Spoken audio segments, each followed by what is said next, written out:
हे दोस्तों, मैं चिराग एक और वीडियो के साथ। तो आज हम देख रहे हैं रेसिडेंशियल स्टेटस का सेकंड पार्ट।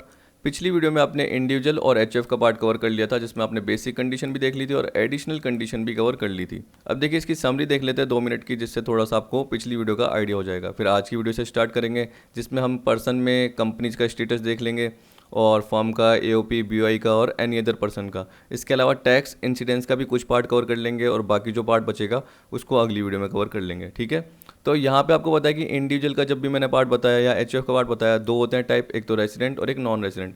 रेसिडेंट में दो बताए थे, ऑर्डिनरली और नॉट ऑर्डिनरली रेसिडेंट। तो उसके लिए आपको बेसिक और एडिशनल कंडीशन पूरी करनी होती है, तो उसका थोड़ा सा आइडिया दे देता हूँ। देखिए अब आपको पता है कि बेसिक में दो कंडीशन होती है और एडिशनल में भी दो कंडीशन होती है, लेकिन बेसिक में और का पार्ट होता है और एडिशनल में एंड का पार्ट होता है। जब मैंने आपको बताया कि रेसिडेंट के लिए क्या कंडीशन है कि बेसिक कंडीशन पूरी कर ली, यानी और का मतलब क्या हुआ, दो कंडीशन में कोई सी भी पूरी कर लो। दो कंडीशन कौन सी थी, 182 डेज और मोर की, पिछले साल की, या दूसरी क्या थी, 60 डेज और मोर, और साथ में एंड, साथ में उससे पहले के जस्ट 4 ईयर में 365 डेज और मोर। तो इस तरीके से आपको याद रखना है। तो दोनों में से एक भी कंडीशन पूरी हो जाती है तो रेसिडेंट होते हैं, और दोनों ही कंडीशन पूरी नहीं होती, कहने का मतलब ये भी नहीं हो पाई और ये भी नहीं हो पाई, तो वो तो नॉन रेसिडेंट होगा। देखा, आपको पता चल गया। तो ये जनरली बेसिक के लिए था, लेकिन बेसिक के साथ साथ जैसे ही एडिशनल कंडीशन पूरी हो जाती है तो क्या हो जाता है, ROR, resident and ordinarily resident. लेकिन जैसे ही एडिशनल कंडीशन नहीं होती तो वो क्या होता है, RNOR, resident but not ordinarily resident. Additional में आपको दोनों पूरी करनी होती है। दोनों का मतलब क्या था, एक तो वो था कि 10 ईयर्स में 2 ईयर क्या है, रेसिडेंट इन इंडिया हो, पिछले साल को छोड़ के, पिछले साल को छोड़ के उससे जस्ट पहले के 10 ईयर्स याद रखना, ठीक है। और रेसिडेंट इन इंडिया का मतलब क्या हुआ कि वही 182 डेज़ की या ये 60 एंड 365 डेज़ की ये कंडीशन पूरी करनी है, तब जाके वो रेसिडेंट इन इंडिया रहेगा और एडिशनल कंडीशन में पहली कंडीशन पूरी करेगा। और साथ में एंड का मतलब क्या हो गया कि दूसरी भी पूरी करनी है। दूसरी क्या है, पिछले साल को छोड़ के उससे जस्ट पहले के 7 ईयर में 730 डेज़ और मोर, ये पूरी करनी है, ठीक है। तो जैसे ये पूरी हो गई एडिशनल, तो वो ROR कहलाएगा। और एडिशनल में दोनों में से या तो एक भी नहीं हुई या दोनों ही नहीं हुई, इसका मतलब दोनों पूरी करना जरूरी है। तो एक भी नहीं हुई या दोनों ही नहीं हुई, तो उस केस में क्या होगा, वो RNOR, resident but not ordinary resident कहलाएगा। अब देखिए HF में भी मैंने बताया था, बेसिक के लिए क्या है, ये वाला पार्ट नहीं आएगा HF के लिए। HF के लिए जनरली क्या होता है, उसका बिजनेस का अफेयर देखा जाता है, उसमें जनरली कंट्रोल एंड मैनेजमेंट का पार्ट देखा जाता है। तो जो कंट्रोल एंड मैनेजमेंट है वो पार्टली या होलली अगर इंडिया में है तो बेसिक कंडीशन पूरी हो गई। अगर है ही नहीं, कहने का मतलब सारा का सारा बाहर है, पार्टली भी नहीं है इंडिया में, यानी सारा का सारा होली आउटसाइड इंडिया है, तो उस केस में नॉन रेसिडेंट आ जाता है। अब वही रेसिडेंट में भी इसमें दो पार्ट आ जाते हैं, तो तब एडिशनल कंडीशन सेम रहती है। तब जनरली डेज वाला स्टेटस देख लोगे, कहने का मतलब 10 ईयर में 2 ईयर रेसिडेंट इन इंडिया और 7 ईयर में क्या है, 730 डेज और मोर इंडिया में। तो ये किसकी बात करता है, कर्ता की बात करता है, क्योंकि कर्ता एक तरीके से क्या करता है, कंट्रोल मैनेजमेंट का पूरा पार्ट देखता है। उसके पास सीट होती है, उसके पास पावर होता है, ये मैंने बताया था। अब देखिए अदर में, देखिए अदर में ऐसा क्यों नहीं है, ऑर्डिनरली नॉट ऑर्डिनरली, क्योंकि उस केस में क्या है, देखिए यहाँ पे कंट्रोल और मैनेजमेंट का पार्ट देखा जाता है और यहाँ पे कोई इंडिविजुअल तो है ही नहीं। यहाँ पे जनरली क्या है, एक आर्टिफिशियल पर्सन हो गया, जैसे कंपनी है, एक फर्म है जिसके बिहाफ पे पार्टनर काम कर रहे हैं, एओपी हो गया, association of person, body of individual हो गया। तो यहाँ पे ये दो पार्टी रहेंगे, तो यहाँ पे जनरली कंट्रोल एंड मैनेजमेंट की बात करेगा। कंपनीज के केस में बोलते हैं POEM, place of effective management, जो कि असेसमेंट ईयर 2017-18 से बोला जाने लग गया, यानी प्रीवियस ईयर 16-17 से चेंज हो गया और क्या बोलने लग गया, प्लेस ऑफ इफेक्टिव मैनेजमेंट। और बाकी सारे पार्ट जैसे फर्म हो गया, एओपी हो गया, बीओआई हो गया, या कोई और अदर पर्सन भी हो गया, लोकल अथॉरिटी हो गया, तो कंट्रोल एंड मैनेजमेंट की बात करता है। तो सबसे पहले किसकी तरफ चलते हैं, कंपनीज की तरफ।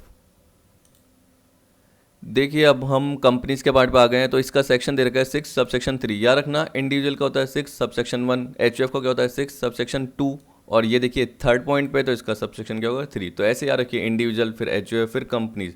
क्योंकि मैं इसलिए बोल रहा हूँ क्योंकि लिस्ट 1 और लिस्ट 2 इस तरीके से क्वेश्चन आ जाते हैं, यानी मैचिंग वाले क्वेश्चन आ जाते हैं, एग्जाम में आ चुके हैं पहले भी, तो इसलिए आपको सेक्शन भी कभी कभी कवर करने पड़ते हैं। अब देखिए इसमें सिर्फ रेसिडेंट और नॉन रेसिडेंट का पार्ट है, ऑर्डिनरली और नॉट ऑर्डिनरली रेसिडेंट का पार्ट कोई नहीं है। तो आपको सिर्फ देखना है कि वो रेसिडेंट है या नॉन रेसिडेंट है। अब देखिए इंडियन कंपनी हमेशा रेसिडेंट होती है, क्योंकि इंडियन कंपनी जो भी होती है वो इंडिया के कोई भी लॉ हो गया या एक्ट हो गया उसके अकॉर्डिंग फॉर्म्ड या रजिस्टर्ड है। तो हमेशा रखना इंडियन कंपनी तो रेसिडेंट ही रहती है, चाहे उसका जो भी बिजनेस के कंट्रोल और मैनेजमेंट का पार्ट है इंडिया में हो चाहे इंडिया से बाहर हो, तो वो हमेशा ही रेसिडेंट इन इंडिया रहेगी, या रखना इंडियन कंपनी, ठीक है।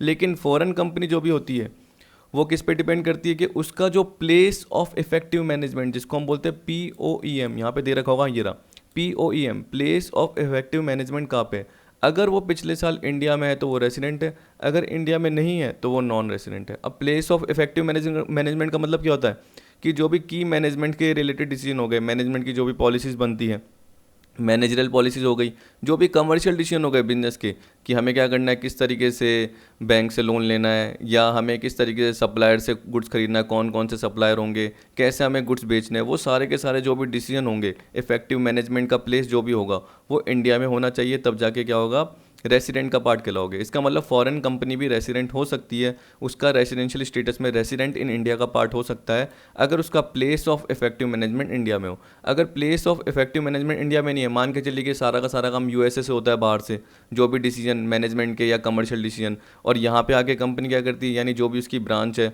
जनरली मान के चलिए कि कोई बाहर की कंपनी है, अमेजन मान लो, उसका कोई यहाँ पे ब्रांच है, क्योंकि अमेजन क्या है, मान लो कि यूएसए में हेडक्वार्टर है या हेड ऑफिस है, वहाँ से सारे डिसीजन लेके यहाँ पे आते हैं, तो हम क्या बोलेंगे कि जनरली वो नॉन रेसिडेंट ही कहलाएगी, रेसिडेंट नहीं कहलाएगी। लेकिन अगर यहाँ पे कोई उसकी कंपनी होती, यहाँ पे कोई उसका ब्रांच होता, और वो सारा का सारा यहाँ का डिसीजन यहीं से ले रहा है, की मैनेजमेंट कमर्शियल, तो उसका जो वो पार्ट है वो जनरली क्या कहलाएगा, एक तरीके से रेसिडेंशियल स्टेटस के फॉर्म में आ जाएगा और रेसिडेंट के फॉर्म में टैक्सेबल होगा। तो ये कंपनीज के ऊपर है, वो क्या अप्लाई करती है, एक तरीके से टैक्स बचाने के लिए, टैक्स को लगाने के लिए। तो अब आप देख सकते हैं यहाँ पे यही बोल रहा है, देखिए क्या बोल रहा है, all Indian companies with in the meaning of section 2 subsection 26 of the act are always resident in India regardless of the place of control and management of its affair. इसका मतलब क्या है कि इंडियन कंपनी का जो business का control और management का प्लेस चाहे इंडिया में हो चाहे इंडिया के बाहर हो, लेकिन वो इंडियन कंपनी है क्योंकि उसका सेक्शन 226 के अकॉर्डिंग पार्ट आ रहा है। अब देखिए सेक्शन 226 मैंने कवर किया नहीं है क्योंकि ज़्यादा आपका आता नहीं है, लेकिन फिर भी मुझे लग रहा है कि आपको बताना पड़ेगा, तो मैं लास्ट में पीडीएफ के बिल्कुल ये कवर कर लूँगा। देखिए डोमेस्टिक कंपनी बोल रखा है, सबसे पहले ये देख लेते हैं। तो डोमेस्टिक कंपनी क्या है, सेक्शन 2 सबसेक्शन 22A के अकॉर्डिंग, कि एक इंडियन कंपनी या any other company which has made prescribed arrangements for declaration and payment of dividend with in India payable out of the taxable income in India.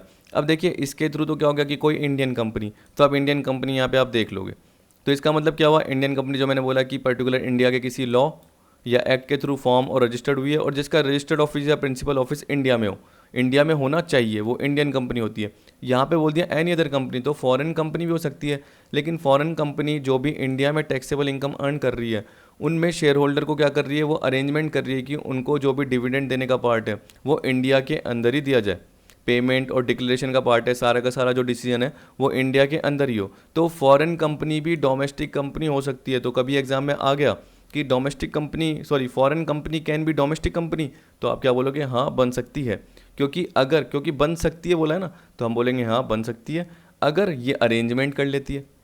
ठीक है, Indian company तो domestic है ही, लेकिन foreign company भी बन सकती है। अब इंडियन कंपनी क्या बोल दिया, अगर ये सेटिस्फाई करती है, जो मैंने आपको बता दिया कि फॉर्म और रजिस्टर्ड, जैसे कंपनीज एक्ट 2013 में कंपनी रजिस्टर्ड होती है, या कोई और भी लॉ हो गया, जैसे कोई सेंट्रल एक्ट हो गया, स्टेट एक्ट हो गया, या central board of direct tax ने डिक्लेयर कर दिया किसी को कंपनी, तो इस केस में क्या होगी, वो इंडियन कंपनी कहलाएगी। ठीक है, registered office principal office India में होना चाहिए। और ये बोल रहा है Indian company includes the following if their registered or principal office is in India, a corporation established by or under a central, state or provincial act. तो ये बोल रहा है केंद्रीय, राज्य या प्रांतीय अधिनियम। तो financial corporation, state road transport corporation, मेरे हिसाब से लाइफ इंश्योरेंस कॉर्पोरेशन बोलते हैं ना, LIC, वो भी इसी के थ्रू एक तरीके से एस्टेब्लिश है। Institution, association, body declared by CBDT central board of direct tax to be a company under section 2 subsection 17 और ये क्या दे रखा 4 for JNK Jammu and Kashmir company formed and registered under any law in force in JNK। पर मेरे हिसाब से देखिए ये तो पर्टिकुलर थोड़ा पुराना है, तो क्या पता अब ये JNK का चेंज हो गया हो, क्योंकि वो तो एक तरीके से क्या हो गया, इंडिया के पार्ट में पूरा का पूरा आ गया ना। तो जो लॉ जो भी हो गए एक तरीके से पहले अलग लगते थे ना कि एक्सेप्ट जम्मू एंड कश्मीर, तो मेरे हिसाब से अब ये कंडीशन चेंज हो गई होगी, लेकिन फिर भी इतना डिटेल पार्ट देखने की ज़रूरत ही नहीं है।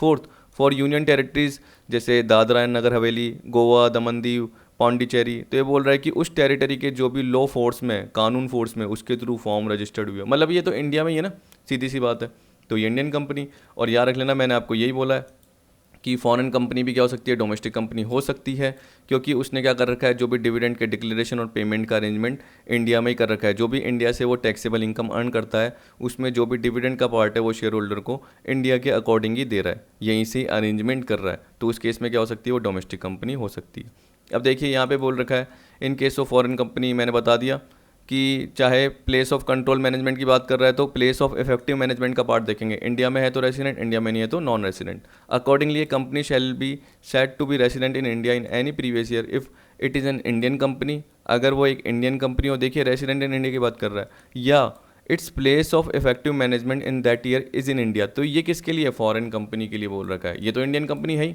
हमें पता है, ये तो क्या होगी, एक तरीके से रेसिडेंट होगी, लेकिन फॉरेन कंपनी कब होगी, जब इंडिया में POEM हो। From assessment year 17-18 a foreign company will be resident in India if its place of effective management during the previous year is in India. For this purpose, the place of effective management means a place where key management and commercial decisions that are necessary for the conduct of business of an entity as a whole are in substance are made। Simple सी बात है। तो यहाँ पे क्या बोल दिया, जो भी मैनेजमेंट पॉलिसीज़ का पार्ट हो गया, कमर्शियल डिसीजन हो गए बिजनेस से रिलेटेड, वो सारे के सारे क्या होते हो, as a whole. As a whole मतलब क्या हो गया कि पूरा का पूरा पार्ट, ये नहीं कि आधा अधूरा पार्ट हो रहा है, कि आधा पार्ट बाहर से डिसीजन हो रहा है, आधे यहाँ से हो रहे हैं, नहीं, पूरा का पूरा इंडिया में होना चाहिए, एक मीनिंगफुल पार्ट होना चाहिए एज ए होल। ठीक है। Non resident company if place of effective management in that year is not in India, the set company is non resident in India for the relevant previous year. तो अगर POEM India में नहीं है तो उस case में वो non resident कहलाएगी। ठीक है। तो इंडियन कंपनी हमेशा रेसिडेंट और फॉरेन कंपनी POEM पे डिपेंड करती है, place of effective management. Tax point, in case of company there is no sub division like ordinary resident और नॉट ऑर्डिनरी रेसिडेंट। ये तो एक्स्ट्रा पॉइंट होते हैं, इसलिए टैक्स पॉइंट के नाम से कवर कर रखें, तो ये तो आपको बताइए। अब देखिए फर्म, AOP, BOI। अब देखिए सिंपल सा पार्ट है, इसमें भी रेसिडेंट और नॉन रेसिडेंट का। तो आपके बिजनेस से रिलेटेड जो भी अफेयर्स हैं उसका कंट्रोल और मैनेजमेंट का पार्ट अगर होली या पार्टली इंडिया में, यानी कुछ पार्ट भी अगर इंडिया में है, तो वो फर्म, AOP या जो BOI है वो रेसिडेंट इन इंडिया कहलाएगी। ठीक है। अब देखो POEM की जगह क्या है, यहाँ पे कंट्रोल एंड मैनेजमेंट बोल रहा है। ठीक है। अब कंट्रोल और मैनेजमेंट क्या है, वो जनरली आपने HUF में कवर कर लिया था कि एक्चुअल कंट्रोल एंड मैनेजमेंट की बात करता है, ये नहीं कि सिर्फ राइट हो, एक डायरेक्टिव पावर की बात करता है। तो यहाँ पे जो कंट्रोल और मैनेजमेंट है, जैसे मैं फर्म की बात कर रहा हूँ तो पार्टनर्स के हाथ में होगा, मैं AOP या BOI की बात कर रहा हूँ तो प्रिंसिपल ऑफिसर के हाथ में होगा। ठीक है। और नॉन रेसिडेंट कब आएगा, जब पूरा का पूरा जो बिजनेस का कंट्रोल और मैनेजमेंट का पार्ट है वो इंडिया के बाहर हो होली। तो अगर कुछ भी पार्ट इंडिया में है तो रेसिडेंट और सारा का सारा पार्ट बाहर है तो नॉन रेसिडेंट। पढ़ के देख लेना, यही बोल रखा है। ठीक है। टैक्स पॉइंट क्या बोल रखा है, वही, यहाँ पे कोई सब डिवीजन नहीं होता ऑर्डिनरली और नॉट ऑर्डिनल का। तो सीधी सी बात है, R यानी रेसिडेंट या सिर्फ नॉन रेसिडेंट, ये दोनों में से एक हो सकता है। अब देखिए एनी अदर पर्सन, इसमें भी ऊपर का ऊपर पॉइंट है, पढ़ के देख लीजिए। ये बोल रहा है होली और partly in India, non resident में क्या बोल रहा है, Holi outside India, normal part. तो कंट्रोल मैनेजमेंट की बात कर रहा है, अगर पूरा या उसका कुछ पार्ट इंडिया में तो रेसिडेंट, अगर सारा का सारा बाहर है तो नॉन रेसिडेंट। ठीक है। एनी अदर में क्या हो गया, देखिए लोकल अथॉरिटी हो गया, आर्टिफिशियल जुरिडिकल पर्सन हो गया, इस तरीके से पार्ट दे दिया, तभी इसने एनी अदर पर्सन बोल दिया। अब इंसिडेंस ऑफ टैक्स की बात कर रहा है।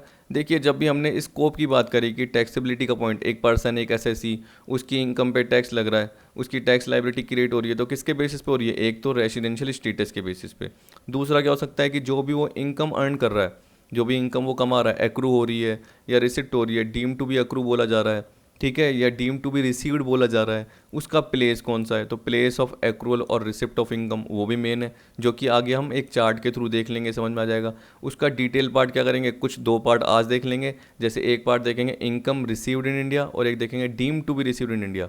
एक आएगा इनकम अक्रूड और deem to be accrue. Accrue तो बोल नहीं सकते, डीम टू बी अक्रू का जो पार्ट आएगा वो अगली वीडियो में सारा आएगा, जिसमें आपने सुना होगा बिजनेस कनेक्शन ये होता है, वो सारा पार्ट अगली वीडियो में आ जाएगा।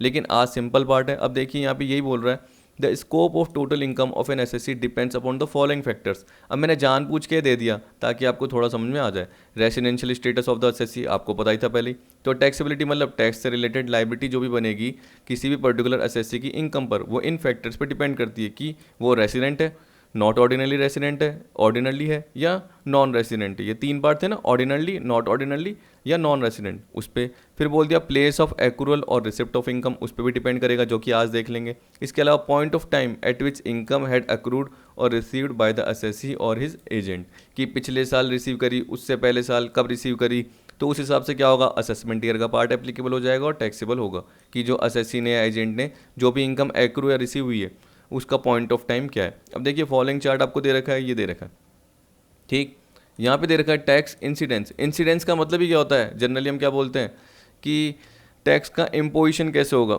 ठीक है, कब होगा एक तरीके से, यानी फाइनल बर्डन बोलते हैं ना। तो यहाँ पे जनरली हम देख रहे हैं रेसिडेंट पे पड़ रहा है, ऑर्डिनरी रेसिडेंट पे पड़ रहा है, ये नॉट ऑर्डिनरी रेसिडेंट की बात कर रहा है और ये नॉन रेसिडेंट की बात कर रहा है। अब एक बार थोड़ा सा इसको ऊपर कर लेता हूँ।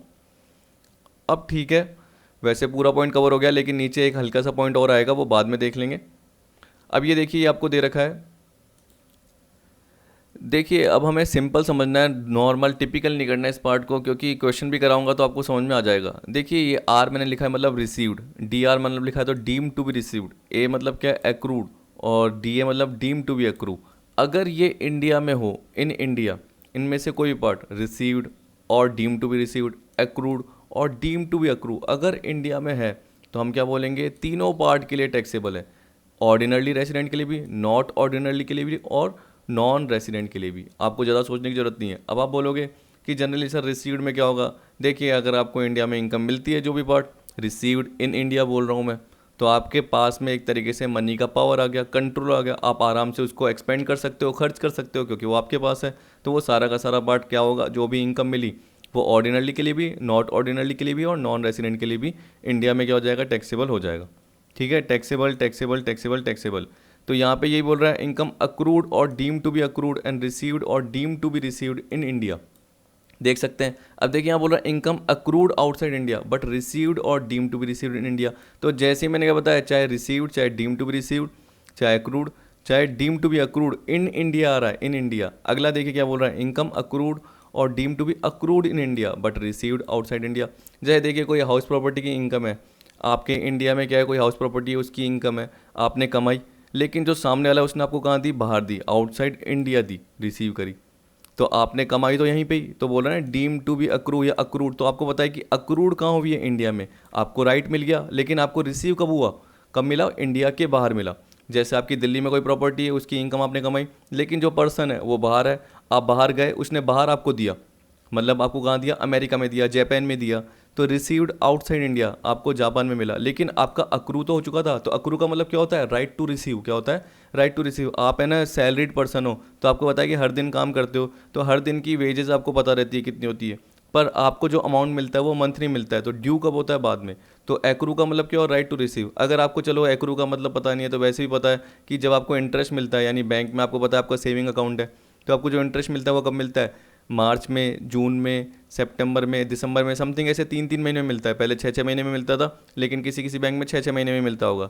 तो मैं आपको समझा देता हूँ। जैसे देखिए आपने बैंक में क्या करा दिया, एफडी करा दी, और आपको 6-6 महीने में इंटरेस्ट मिलता है, या गवर्नमेंट सिक्योरिटी आपने कोई खरीद ली, उस पर जो इंटरेस्ट का पार्ट है वो कब होता है, 30 जून को और दिसंबर को।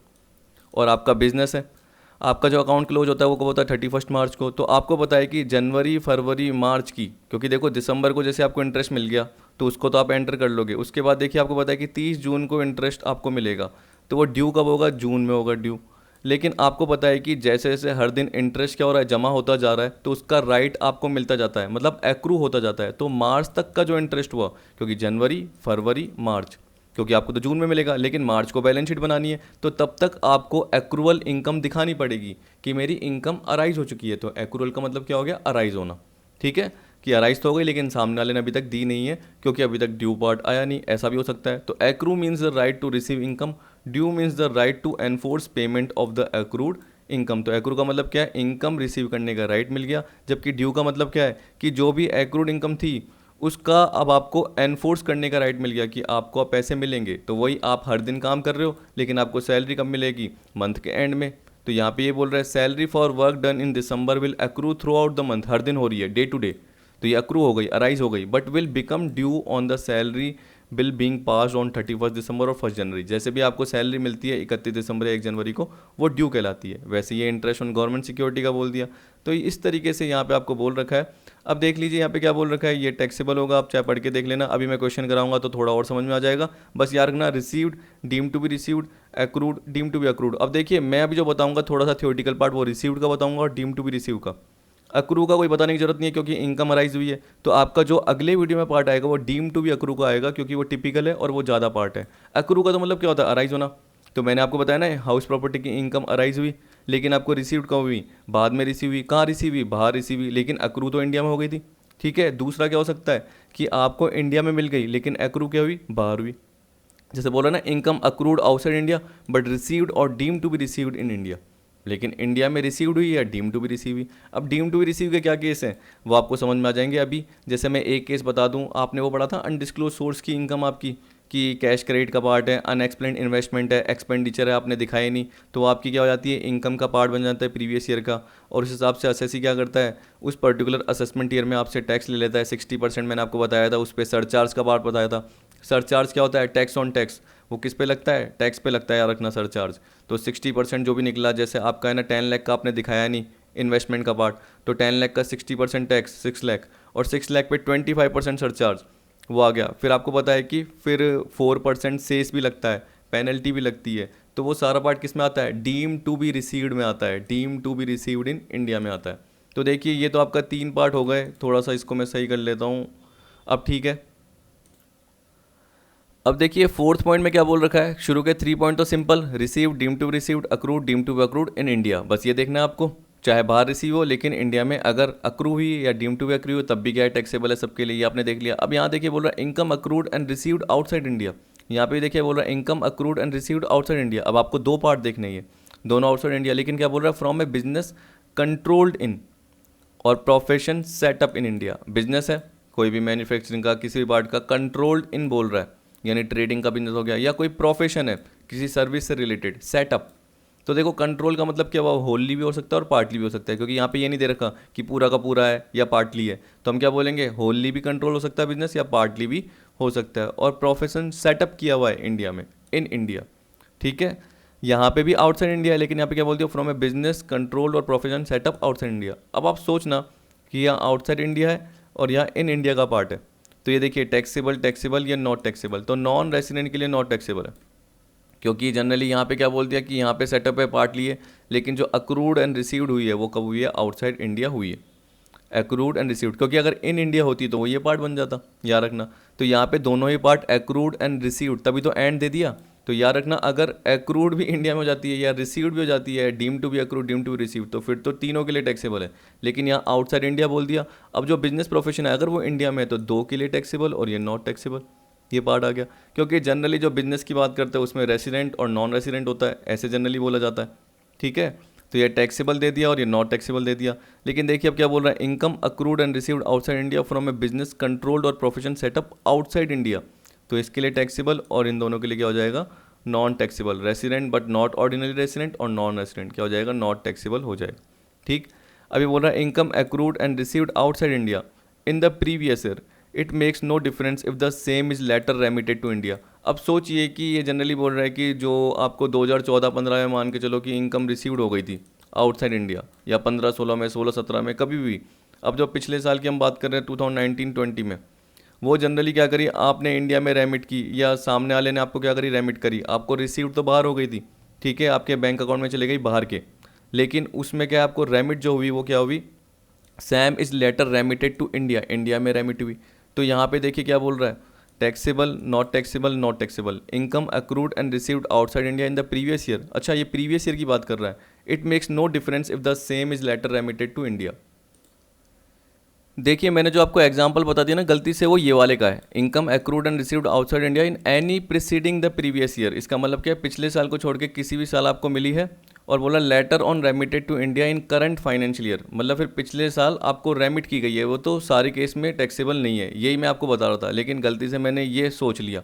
तो आप सोच लीजिए कि जो मैंने आपको एग्जाम्पल बताया वो इसका है, तो वो तीनों केस में टैक्सेबल नहीं है। लेकिन जो ये बीच वाला केस दे रखा है आपको, ये ऊपर की तरह ही ये बोल रहा है income accrued and received outside India in the previous year, it makes no difference if the same is later remitted to India, चाहे बाद में वो रेमिट की जाए, लेकिन रेसिडेंट के लिए तो वो टैक्सेबल होगी, क्योंकि पिछले साल क्या इनकम अक्रूड और रिसीव्ड क्या हुई है, आउटसाइड इंडिया हुई है।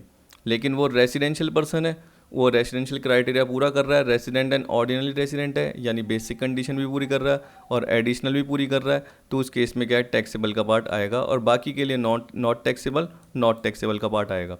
लेकिन अगर वही इनकम आपको 2019-20 नहीं, उससे पहले 2017-18, 18-19 की बात कर रहे हैं, यानी पिछले प्रीवियस ईयर से जस्ट पहले जब भी मिली हो, तो वो बाहर मिली हो, accrued and received outside India in any year preceding the previous year and later on remitted to India in current financial year. तो ये बोल रहा है कि अब 19-20 में क्या है, रेमिट की जा रही है इंडिया में, तो वो टैक्सेबल नहीं होगी, टैक्सेबल नहीं होगी, टैक्सेबल नहीं होगी। तो इसका मतलब रेसिडेंट के लिए सब कुछ टैक्सेबल है, रेमिटेंस का पार्ट टैक्सेबल नहीं है, रेमिटेंस का पार्ट टैक्सेबल नहीं है, कि अगर काफ़ी पुरानी इनकम जो उसको रिसीव्ड हो गई थी, अब वो पिछले साल क्या कर रहा है, इंडिया में रेमिट की जा रही है पिछले साल, तो वो टैक्सेबल नहीं होगी। तो बाकी सारी है लेकिन ये नहीं है। इसी तरीके से याद रखना कि आउटसाइड इंडिया और आउटसाइड इंडिया की बात कर रहा है तो टैक्सेबल है, और यहाँ नॉट टैक्सेबल नॉट टैक्सेबल। लेकिन अगर रिसीव्ड आउटसाइड इंडिया की बात कर रहा है और बिजनेस जो भी है कंट्रोल किया जा रहा है या प्रोफेशन सेटअप इंडिया में है, तो यहाँ पे नॉट ऑर्डिनरी रेसिडेंट के लिए भी टैक्सेबल हो जाएगी, याद रखना। इसके लिए तो होगी होगी क्योंकि इसके लिए तो हर केस में, लेकिन नॉट ऑर्डिनरी के लिए भी टैक्सेबल हो जाएगी। तो चलिए एक क्वेश्चन देखते हो, उसके थ्रू आपको समझ में आ जाएगा। इसके अलावा ये भी बोला नोट में, इन case of resident SSC like company firm etcetera other than individual and HUF. Generally ये जो देख रहे थे हम इंडिविजुअल और एचयूएफ का पार्ट देख रहे थे, क्योंकि उसमें ऑर्डिनरी रेसिडेंट भी है और नॉट ऑर्डिनरी रेसिडेंट भी है और नॉन रेसिडेंट भी है। लेकिन ये बोल रहा है कि इसके अलावा जो अदर पार्ट है उसमें तो सिर्फ रेसिडेंट होता है और नॉन रेसिडेंट होता है। तो in which there is no classification as resident but not ordinary resident, income accrued and received outside India from a business controlled or profession set up outside India shall be taxable।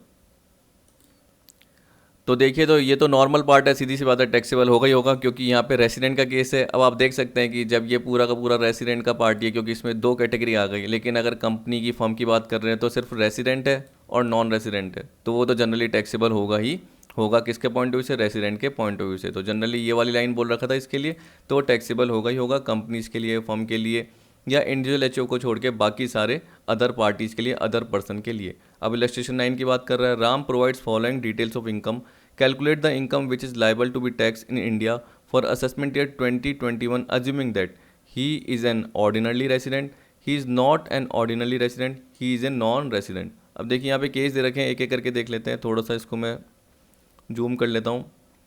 अब ठीक है, अब देखिए ये बोल रहा है salary received in India from A farmer employer of UK 1,40,000। अब देखिए यहाँ पे क्या बोल रहा है, सैलरी रिसीव्ड इन इंडिया। किसकी बात कर रहा है? आप ऊपर देख लेना, पार्टी का पर्सन का नाम देख लेना, Ram provides following detail. Ram की बात कर रहा है। अगर राम ऑर्डिनरली रेसिडेंट होता, नॉट ऑर्डिनरली होता, नॉन रेसिडेंट होता, याद रखना, ठीक है। तो 140 का जो पार्ट है वो तीनों के लिए क्या होगा? टैक्सेबल होगा। नीचे आप देख लेना, यही बोल रहा होगा। फिर बोल रहा है income from T business in Nepal being controlled from India. अब आप खुद सोचिए कि नेपाल क्या है? आउटसाइड इंडिया, ठीक है, इंडिया के बाहर की कंट्री है, इंडिया के अंदर का पार्ट नहीं याद रखना। नेपाल अलग कंट्री है, तो मान के चलिए फॉरेन ही तो है।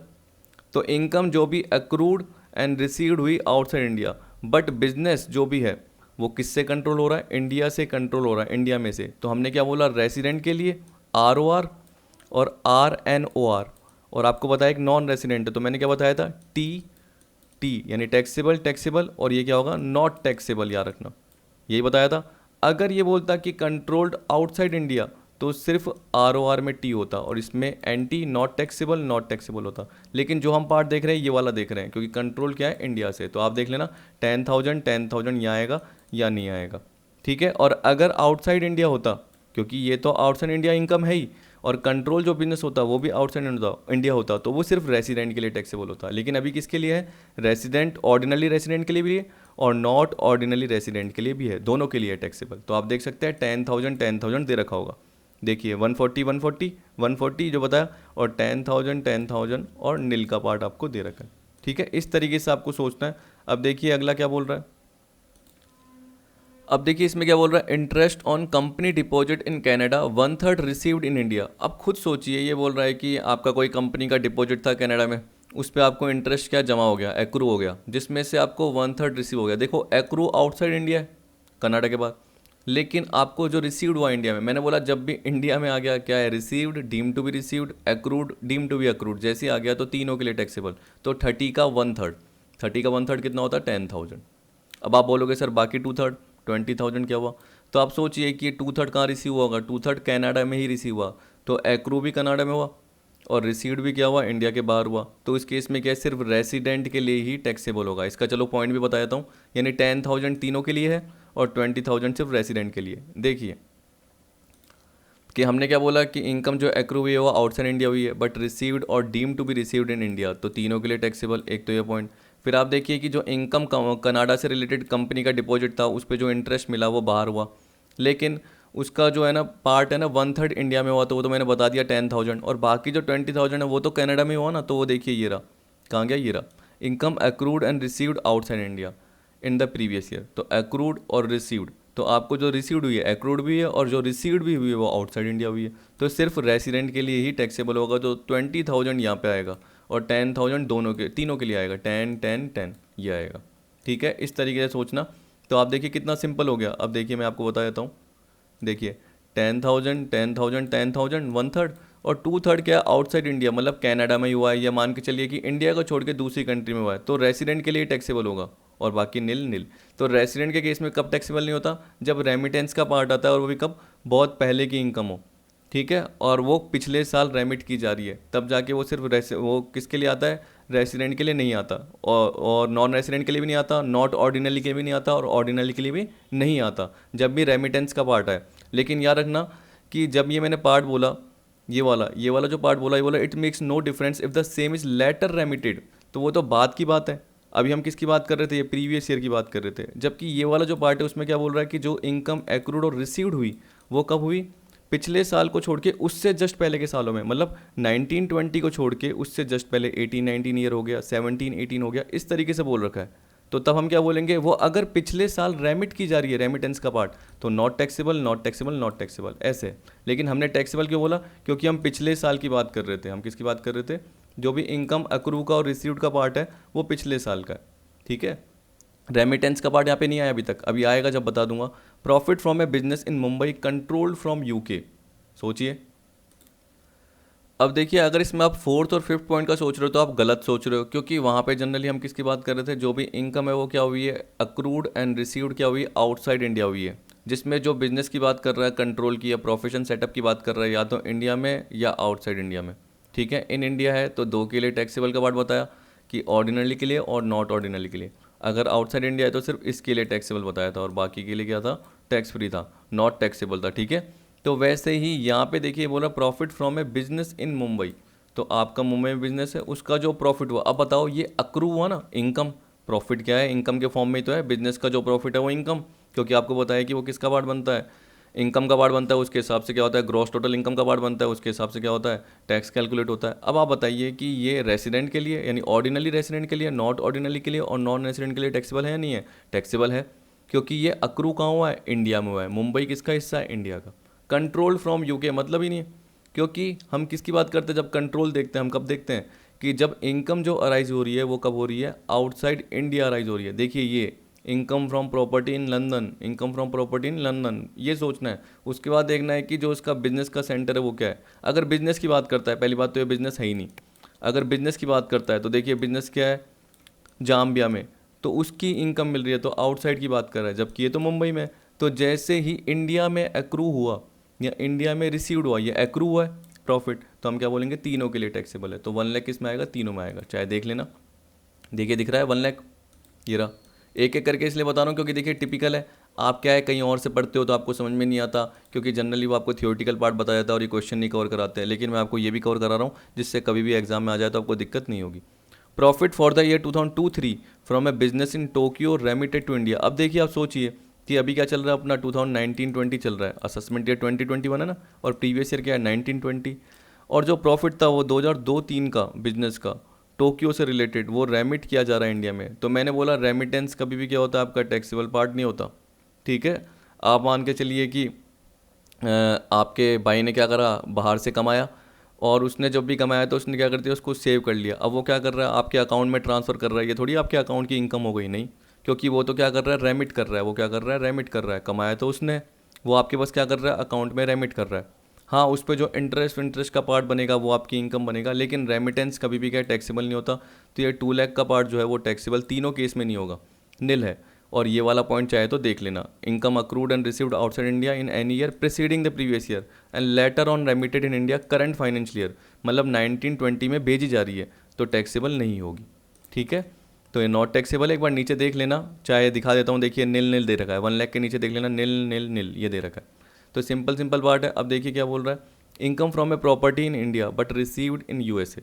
सोचिए, अब ये बिजनेस का पार्ट नहीं है, आपकी प्रॉपर्टी है, इन्वेस्टमेंट है याद रखना, तो बिजनेस से रिलेटेड सोचने की जरूरत नहीं है। अब सोचिए कि income from property in India, तो कहाँ पे अक्रू हुई, इंडिया में अक्रू हो गई, रिसीव्ड कहाँ हुई, बाहर। तो जैसे ही इंडिया में अक्रू हो गई तो 4 केस देख लीजिए, accrue, deem to be accrue, received, deem to be received. अगर इंडिया में है तो तीनों के लिए टैक्सेबल।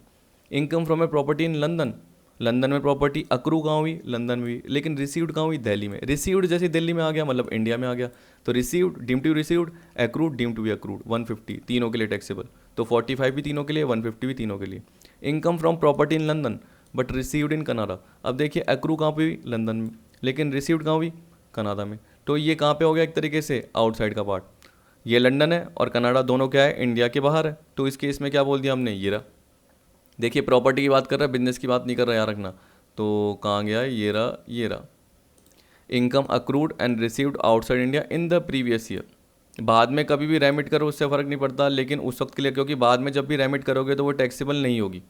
ठीक है, सीधी सी बात है। 2019-20 है, उसमें जो भी आपने प्रीवियस ईयर में बाहर इनकम कमाई और साथ में बाहर रिसीव्ड भी कर ली, तो सिर्फ रेसिडेंट के लिए टैक्सेबल है और यहाँ टैक्सेबल नहीं है। तो यहाँ पे यही तो बोल रखा है कि कहाँ कमाई, लंदन में कमाई और कनाडा में क्या करी, रिसीव करी। कनाडा में जैसे रिसीव करी 2,50,000, तो वो टैक्सेबल सिर्फ रेसिडेंट यानी ऑर्डिनली रेसिडेंट के लिए ही टैक्सेबल होगी। तो आप देख सकते हो एक बार, देखिए इसलिए सिंपल है, 250 दिख गया और ये नील पार्ट आ गया। और ये तीनों मैंने बताए थे, ये दोनों मैंने आपको बताए थे, 45 45 45, 150 150 150। अब देखिए लास्ट क्या बोल रखा है, income from a business in Zambia but control from Turkey. तो ये इंडिया के बाहर आपने इनकम अक्रूड एक तरीके से की है, ठीक है। और ये बोल रहा है बट कंट्रोल्ड फ्रॉम टर्की। तो अब देखिए बिजनेस की बात कर रहा है रखना, तो बिजनेस से रिलेटेड जो भी इनकम है अगर वो outside India accrued and received हो रही है, ठीक है, लेकिन जो बिजनेस कंट्रोल हो रहा है वो अगर इंडिया से हो रहा है तो ऑर्डिनरी रेसिडेंट और नॉट ऑर्डिनरी रेसिडेंट के लिए होगा। लेकिन ये कंट्रोल कहाँ से हो रहा है, टर्की से, तो इंडिया के बाहर से है, तो सिर्फ ऑर्डिनरी रेसिडेंट के लिए टैक्सेबल है, नॉट ऑर्डिनरी के लिए भी नहीं है, नॉन रेसिडेंट के लिए तो फिर भी नहीं होता, सीधी सी बात है। ठीक, तो आपको सिर्फ क्या करना है, ऑर्डिनरली रेसिडेंट के लिए 10,000 का पार्ट दिखाना है, तो देख सकते हैं। और इसका अगर पॉइंट देखना है 10,000 का, तो आप ये देख सकते हो, ये रहा, income accrued and received outside India from a business control और प्रोफेशन सेटअप आउटसाइड इंडिया। और अगर इन इंडिया होता तो टैक्सेबल टैक्सेबल, ठीक है, लेकिन आउटसाइड इंडिया है तो टैक्सेबल, और यहाँ पे देखिए नॉट टैक्सेबल नॉट टैक्सेबल। तो सिर्फ ऑर्डिनरली रेसिडेंट के लिए ही टैक्सेबल का पार्ट आएगा 10,000। टोटल मिला के कितने हो गए, 735। अगर कोई रेसिडेंट होता, जैसे अगर मैं रेसिडेंट होता, अगर ऑर्डिनरी रेसिडेंट होता, अगर मैं नॉट ऑर्डिनरी रेसिडेंट होता तो 455, और अगर मैं नॉन रेसिडेंट होता तो 4,45,000 होता इनकम, और उस हिसाब से टैक्सेबिलिटी का पार्ट आता, टैक्स लाइबिलिटी कैलकुलेट होती आगे। अब देखिए फटाफट देख लेते हैं, ये तो सिंपल पार्ट है जो भी आगे दे रखे हैं, ज़्यादा टिपिकल नहीं है। सबसे पहले क्या बोल रखा है, income received in India. Income received in India is taxable in all cases, याद रख लेना, वेदर एक्रूड इन इंडिया और एल्सवेयर। किसको छोड़ के, एक को छोड़ के, एक को किसको छोड़ के, जब भी रेमिटेंस का पार्ट आता है, किसका पार्ट आता है, रेमिटेंस का। तो ये बोल रहा है कि सारे पार्ट में टैक्सेबल है irrespective of residential status of the assessee, therefore it is significant to know the meaning of income received in India. अब देखिए यहाँ पे बोल रहा है इनकम रिसीव्ड इन इंडिया, जो सारे केसेस के लिए बोल रहा है, तो सारे केसेस में क्या आ गया, चाहे ऑर्डिनरी रेसिडेंट हो, चाहे नॉट ऑर्डिनरी रेसिडेंट हो, चाहे नॉन रेसिडेंट हो, अगर इंडिया में रिसीव्ड हुई है तो सारे केसेस में टैक्सेबल है। Therefore, it is significant to know the meaning of income received in India. If the place where the recipient gets the money on first occasion under his control is in India, it is said to be income received in India. ठीक है, जैसे अब देखिए मैं आपको example वही बताता हूँ कि मेरा भाई क्या बाहर है, दोहा में, कतर में, ठीक है। अब वो वहाँ कमा रहा है और वहीं रिसीव कर रहा है, तो इंडिया में थोड़ी रिसीव करी, और मैं यहाँ कमा रहा हूँ और यहाँ आपसे रिसीव कर रहा हूँ, आप मुझे ट्रांसफ़र करते हैं। इसी तरीके से यहाँ पे मैं कोचिंग मैनुअली अगर पढ़ाता हूँ सामने, तो जो भी आता है पर्सन उससे मैं फ़ीस ले लेता हूँ। तो एक तरीके से कहाँ पे रिसीव्ड हुई, इंडिया में रिसीव्ड हुई। चलो मैंने बाहर अर्न करी, एक्रू करी, लेकिन मुझे जो दिया जा रहा है वो क्या दे रहा है, मेरे यहाँ पे अकाउंट में दिया जा रहा है, मेरा नॉर्मल अकाउंट खुला हुआ है उसमें सीधा ट्रांसफ़र किया जा रहा है, तो वो रिसीव्ड इन इंडिया मानी जाएगी। तभी आप देखोगे कि जब भी कोई पर्सन बाहर जाता है तो अपना क्या करता है, NRE अकाउंट खुलवा देता है, नहीं तो क्या बोलते हैं कि टैक्स लगता है। क्या लगता है, टैक्स लगता है, क्योंकि अगर वो नॉर्मल अकाउंट में डलवाएगा पैसे, जैसे मेरे पहले भाई क्या करता था, नॉर्मल अकाउंट में यानी अपने सेविंग में ही डलवाता था, तो उसको कईयों ने बोला कि आप क्या करना, जब आओ तो ये अकाउंट खुलवा देना, non resident external account something बोलते हैं, NRE अकाउंट, NRO अकाउंट बोलते हैं ना, तो ये खुलवा देना। इससे आपका क्या हो जाएगा, फ़ायदा हो जाएगा एक तरीके से, और जो भी पार्ट है वो टैक्सेबल नहीं रहेगा। क्योंकि अगर आप नॉर्मल अकाउंट में डालते हो तो वो तो क्या हो गया, फर्स्ट ओकेजन क्या हो गया, सीधा इंडिया में रिसीव्ड हुआ। लेकिन NRE अकाउंट खुलाते हो तो इसका मतलब क्या है कि वो बाहर का ही अकाउंट है, यानी वो सारा का सारा क्या मान के चल रहे हैं कि नॉन रेसिडेंट का अकाउंट है, तो वो बाहर ही आपको रिसीव हो रही है। तो मान के चलिए कि अगर जो भी पार्ट आ रहा है, जैसे उसको जहाँ से भी मिला अकाउंट में और वो इसमें डाल देता है, तो वो टैक्सेबल नहीं होगा, वो क्या होगा, टैक्स फ्री होगा। तो यहाँ पे फर्स्ट ओकेजन की बात कर रहा है, तो जैसे आपको पैसा मिलता है मेरे को मिलता है तो वो फर्स्ट ओकेजन है, इस केस में ये रिसीव्ड इन इंडिया माना जाएगा। Text point, receipt is different from remittance.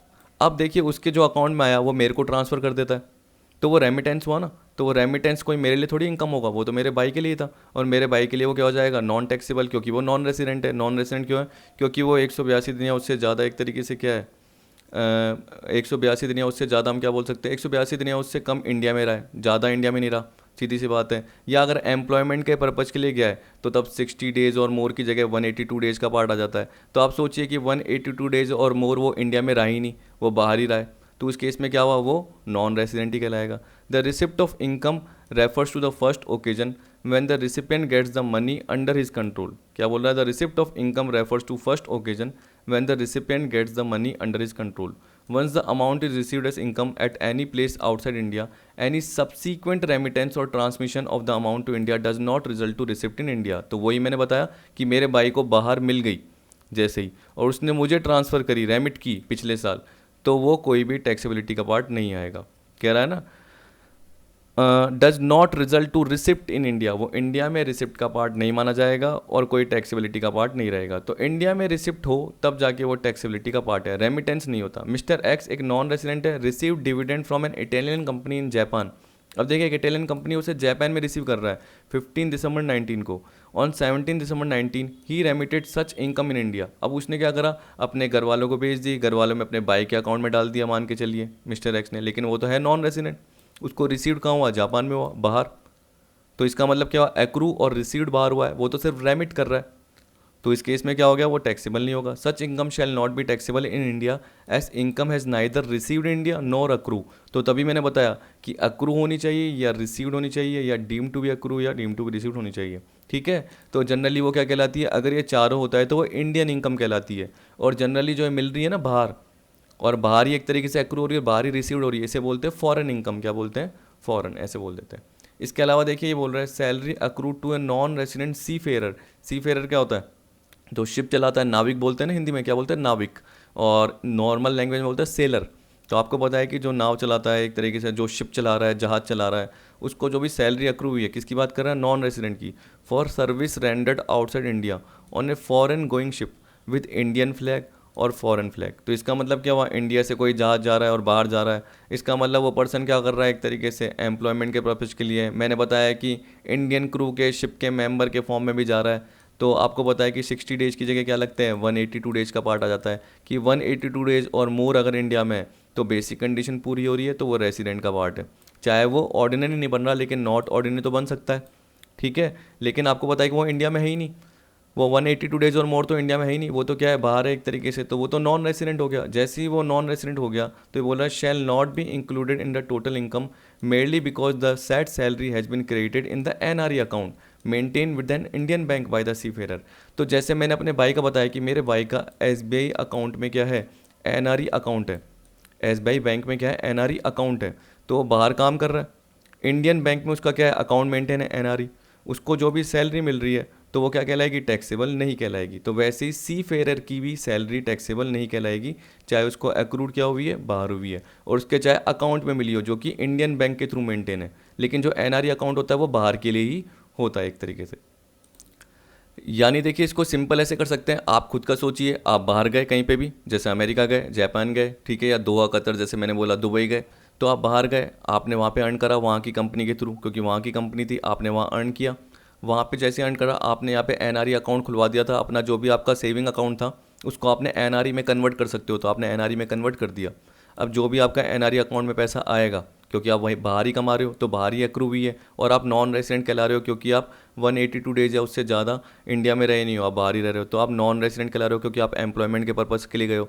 तो आपका जो भी एनआरई अकाउंट में आएगा तो वो टैक्सेबिलिटी का पार्ट आएगा ही नहीं, क्योंकि आप नॉन रेसिडेंट हो गए। और जनरली क्या है, जो एनआरई में आता है वो क्या एक तरीके से आपको बाहर ही अक्रू हुआ है और बाहर ही रिसीव्ड हुआ है, तो टैक्सेबल लगेगा ही नहीं। समझ गए।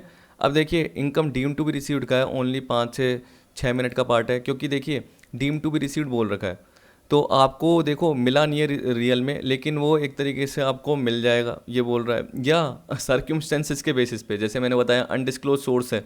अनडिस्क्लोज क्या हो गया, आपने कोई इन्वेस्टमेंट दिखाया नहीं, वो असेसिंग ऑफिसर ने फिर क्या है देखा, उसके हिसाब से आपकी इनकम का पार्ट मान लिया, उस पर आपका 60% टैक्स लगा दिया। तो वो आपकी इनकम मान ली गई। अनएक्सप्लेन्ड एक्सपेंडिचर आपकी इनकम मान ली गई। जो आप हुंडी पे अमाउंट पे कर रहे हो, जो कि बिना बैंक के अकाउंट पे ही चेक के कर रहे हो, तो जो भी आपने अमाउंट क्या करा, लोन लिया था उसका पे कर रहे हो, या जो भी लोन लिया वो भी एक तरीके से क्या बनता है, टैक्सेबल बन जाता है, वो भी इनकम का पार्ट बन जाएगा। तो यहाँ पे बहुत सारे केस दे रखे हैं, इसमें पीएफ के भी दे रखे हैं। जैसे रिकग्नाइज प्रोविडेंट फंड में क्या करते हो आप, सैलरी का कुछ हिस्सा जमा कराते हो, वैसे ही एम्प्लॉयर भी कंट्रीब्यूट करता है। तो अगर एम्प्लॉयर ने 12% से ज़्यादा कंट्रीब्यूट कर दिया, जैसे 15% कर दिया, तो जो भी एक्सेस पार्ट है, मतलब 12 और 15 का डिफरेंस, मतलब 3% जो भी सैलरी का हिस्सा है एक्सेस, वो क्या माना जाएगा, income deem to be received in India माना जाएगा। तो ऐसे बहुत सारे केस दे रखे हैं, पढ़ लेते हैं क्या करके। Following income shall be deem to be received in India and taxable in hands of all assessee irrespective of their residential status.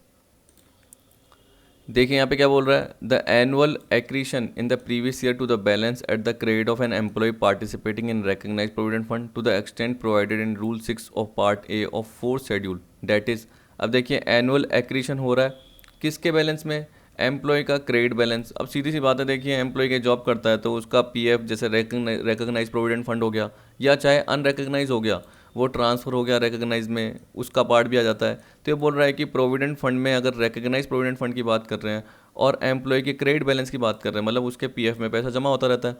अगर वो एनुअल एक्रीशन की बात कर रहा है, मतलब जो बढ़ रहा है जितना भी पार्ट, वो excess part deem to be received कहलाता है।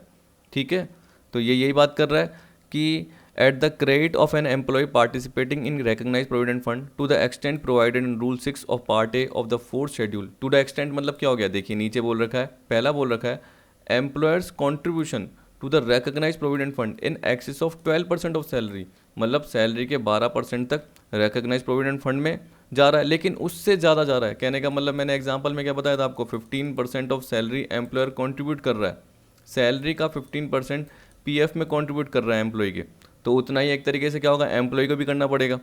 तो जितना एम्प्लॉयर कर रहा है, तो ये बोल रहा है कि एम्प्लॉयर कितना ज़्यादा कर रहा है, इन एक्सेस ऑफ 12%, तो यहाँ पे हो गया 3% ऑफ सैलरी। तो जो 3% ऑफ सैलरी है वो क्या माना जाएगा, डीम टू बी रिसीव्ड माना जाएगा, deem to be received in India. अब देखिए आपका जो पीएफ का पैसा जमा होता है उस पर आपको इंटरेस्ट भी मिलता है। ठीक है, तो ये बोल रहा है interest credited on the above balance by rate exceeding 9.5%। तो जो इंटरेस्ट है वो एक तरीके से गवर्नमेंट क्या करता है, इस पे देता है, या जो भी रिकग्नाइज प्रोविडेंट फंड मेंटेन करके बैठा है, ठीक है, उसके थ्रू आपको इंटरेस्ट का पार्ट मिलेगा। तो अगर आपको 12% इंटरेस्ट मिल गया,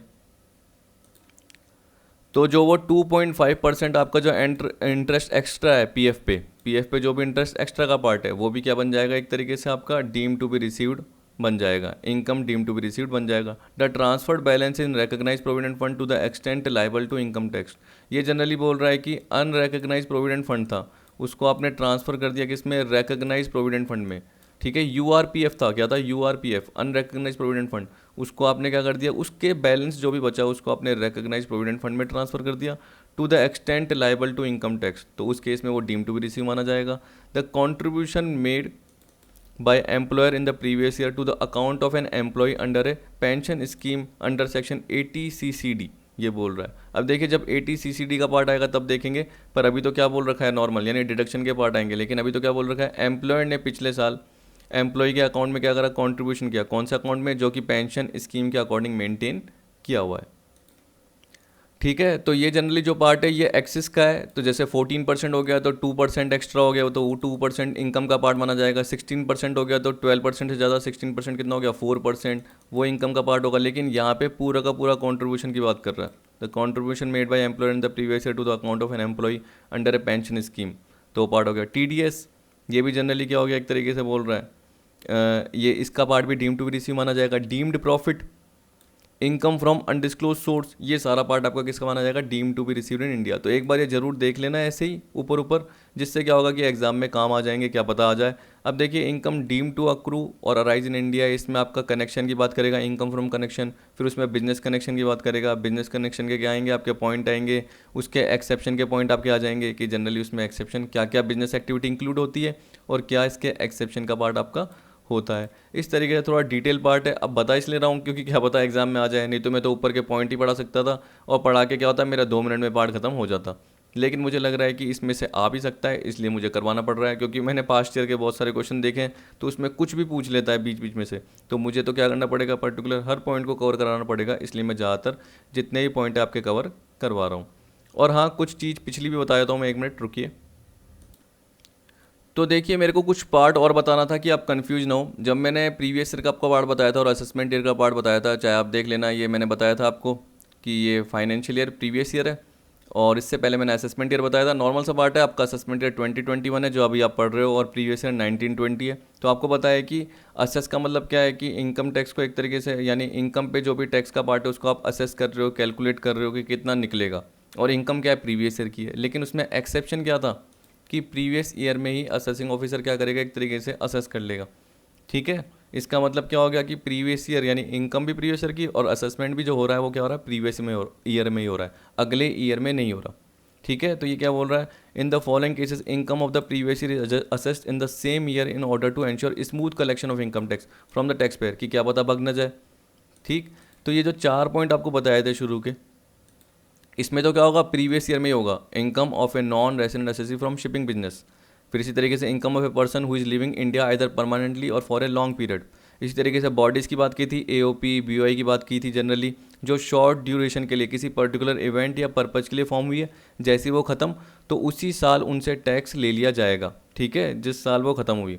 income of a person who is likely to transfer property to avoid tax, तो जानबूझ के क्या कर रहा है, टैक्स को अवॉइड करने के लिए प्रॉपर्टी ट्रांसफर कर रहा है, तो उस पर जो भी इनकम हुई है उसको वो उसी साल टैक्सेबल हो जाएगी। लेकिन डिसकंटिन्यूड बिजनेस में भी देखिए क्या है कि उसी साल हो सकती है, तो वो किसके ऊपर है, असेसिंग ऑफिसर के पावर के ऊपर है। वो चाहे तो उसी प्रीवियस ईयर में असेस कर सकता है या वेट कर सकता है आगे के लिए। इसका मतलब क्या है, वो असेसमेंट ईयर का इंतजार कर सकता है और 2020-21 में कैलकुलेट कर लेगा, उसकी मर्जी है।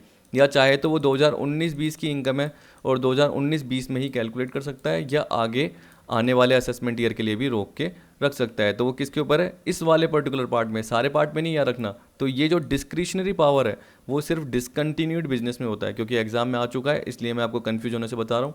और ये जो पार्ट है, ये जो previous year for undisclosed source of income है, तो ये असेसी की उस प्रीवियस ईयर की इनकम मान ली जाएगी, याद रखना। तो आप जो देखते हो जनरली कि प्रीवियस ईयर का पार्ट और असेसमेंट ईयर में ही टैक्स, सॉरी प्रीवियस ईयर में ही टैक्स को असेस किया जा रहा है, कैलकुलेट किया जा रहा है, वो सिर्फ इन 5 पॉइंटों के लिए, इन पर्टिकुलर 5 पॉइंटों के लिए, और डिस्क्रिशनरी पावर इसमें, जबकि इसमें कोई आपका नहीं देखोगे ये वाले पार्ट में। ये जो previous year for undisclosed source of income है, इसमें क्या बोल रहा है कि जो अनडिस्क्लोज सोर्स है उसके लिए प्रीवियस ईयर क्या होगा, उसके हिसाब से असेसमेंट ईयर में टैक्स कैलकुलेट होगा। तो प्रीवियस ईयर में टैक्स इसमें कैलकुलेट नहीं हो रहा है, याद रखना। जो टैक्स कैलकुलेट हो रहा है वो जनरली इस पॉइंटों में हो रहा है, 1 2 3 4 5। ठीक है, तो आई होप आपका थोड़ा कन्फ्यूजन भी दूर हो गया होगा, क्योंकि एग्जाम में आता है आपको थोड़ी दिक्कत होती है। तो इतना पॉइंट तो मैंने आपको बता दिया, और बाकी जो पॉइंट है डीम टू बी अक्रू का वो अगली वीडियो में कवर करा दूंगा। तो वीडियो देखने के लिए थैंक यू।